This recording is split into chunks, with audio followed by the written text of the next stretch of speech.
we're going to have some imaginative transformation, because shortly you're going to have to imagine we're on a park bench in November in Chicago in 1922.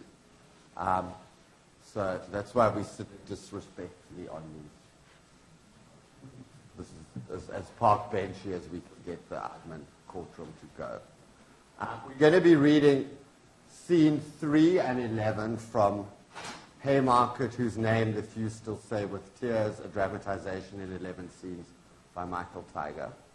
It's a story, I mean, Roger's going to say a little bit more about it, about the afterlife, if you like, of the Haymarket riots. And for me, it's very interesting to be doing this immediately after this conversation, because it's a play that strikes me as being remarkably critical of the law and lawyers. It's also interesting, I've been on the steering committee of the Rapoport Center for a while, and one of the things I love about the Rapoport Center is it really does great outreach across the campus. It's truly interdisciplinary. There's been long collaborations with the Performing Arts Center. There's been a living newspaper project. So it actually feels very fitting that there is some theatrical and artistic elements to this archive. This play is also particularly interesting because I think it's a strange kind of feminist recuperative project about Lucy Parsons, who I didn't really know anything about, but who's a fascinating figure in this play, and Roger will say a little bit more about that. So I think there are many ways that scholars could use this play, and it reminds me a little bit of something Karen Engel often says when she speaks to us non-lawyers, which is that she accuses us of wanting certainty from the law. And of course the law is not certain. So we have to look for certainty elsewhere. Okay, Roger, what do you have to say? One of the things that is striking to me about the conversation today, and also Michael Tigar's work, is his nose for story. He has such a great nose for story. Even in listening to him sort of participate in the roundtable, you hear the ability to tell story and how much story is really about sort of the human situation.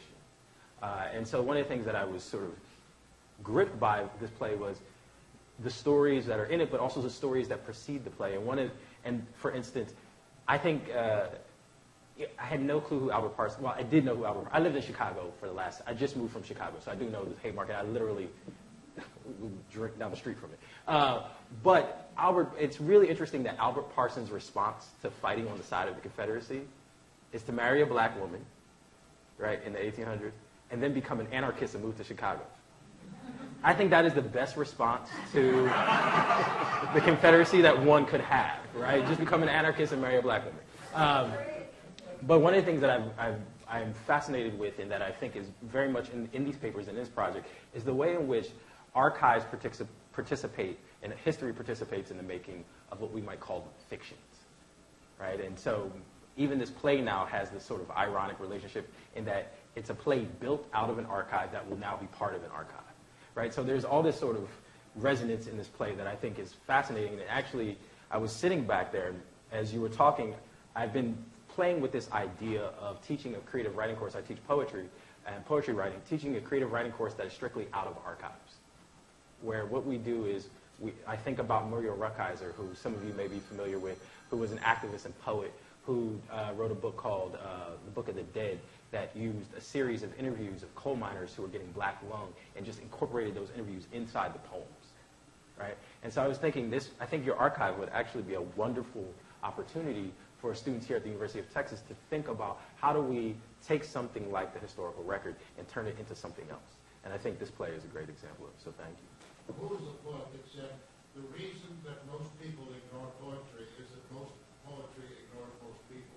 I don't know who said that. It sounds like something Auden might have said or something like that. No, it's not mine. Okay, we're going to start scene 3 at Chicago Street, November 29, 1922, near the train station. There is a park bench and other items representing a street scene, which you will have to construct. Lucy Parsons, widow of executive Haymarket defendant Albert Parsons, that's somewhat implausibly me, is seated on the bench. There may be a sound of a train stopping. Clarence Darragh Roger enters out of breath, rubbing himself against the chilly wind. He looks out for Lucy.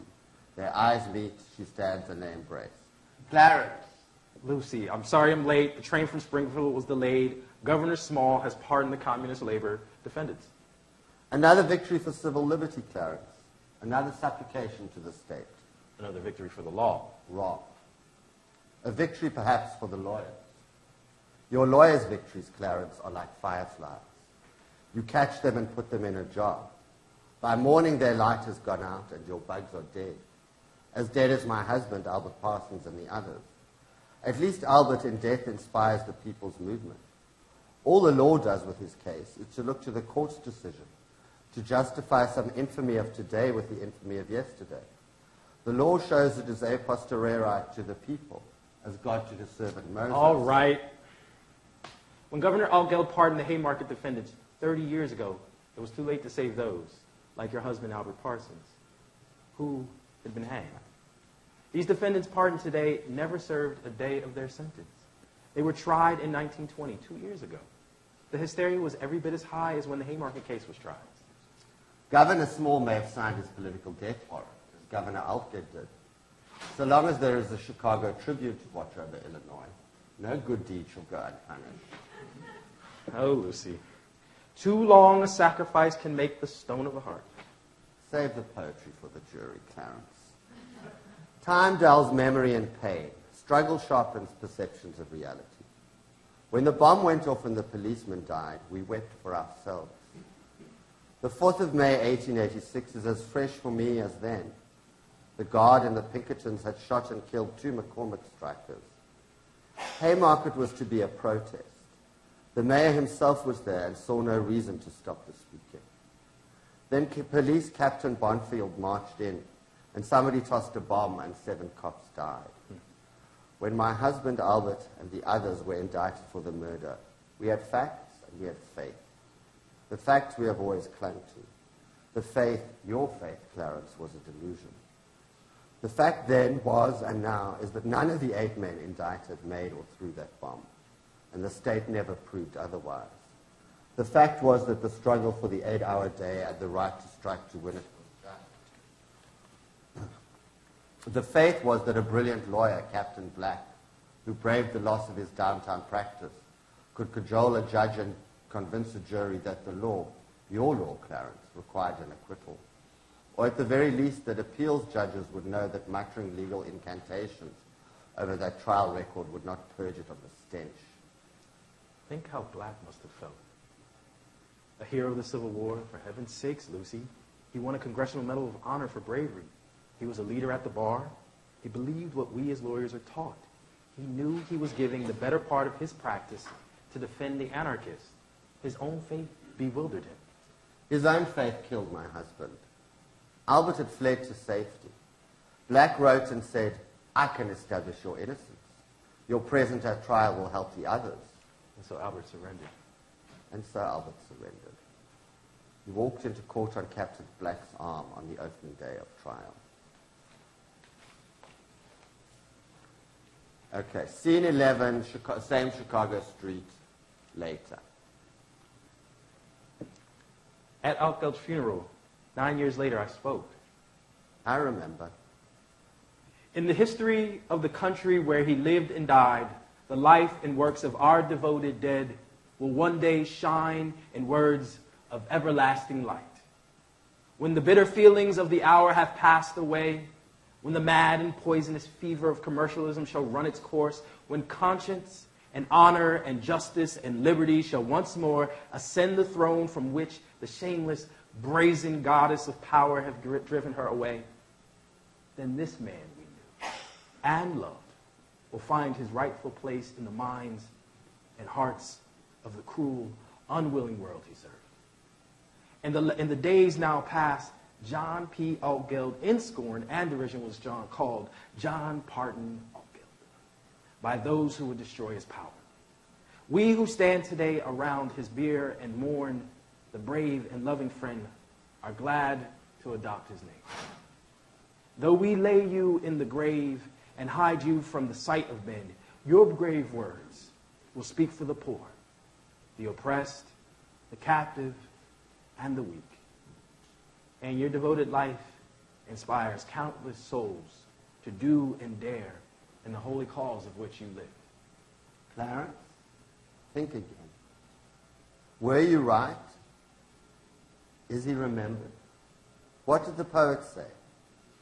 Where is Altgeld brave as truth, whose name the few still say with tears? Gone to join the ironies with old John Brown, whose fame rings loud for 1,000 years. And the same poet said again, where are those lovers of yours? On what name do they call the loss that in armies wept over your funeral pall? They call on the names of 100 valiant ones. 100 white eagles have risen, the sons of your sons. The zeal in their wings is the zeal that your dreaming began. And again, to live in mankind is more to live in a name. But that is the point, Clarence. If some message lives beyond all this brave lawyer speech, what is it? That I should salute the law because although it hanged my husband, some other law begged my pardon? I take nothing away from you, Clarence, nor Altgeld, nor Captain Black. It is history's judgment that John Brown's name and Albert Parsons lives longer than Altgeld's. Your lawyer's ego wants you to think you stand at the center of every event by which the world is changed. Your right to stand there is only because some brave soul has risked death or prison in the people's cause, and you are called in to defend him or her. When you put law and lawyers at the center of things, you are only getting in the people's way and doing proxy for the image of the state, the image of the law the state wants us to have. The law is a mask that the state's put on when it wants to commit some indecency upon the oppressed. If I believed that, I would still be a lawyer for the railroad and not making do with the fees the union can pay.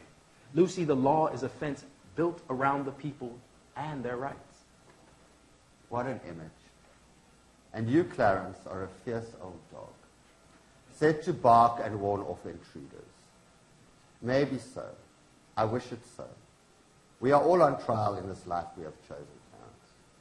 All we can know is that none of us will live to see the verdict. Curtain.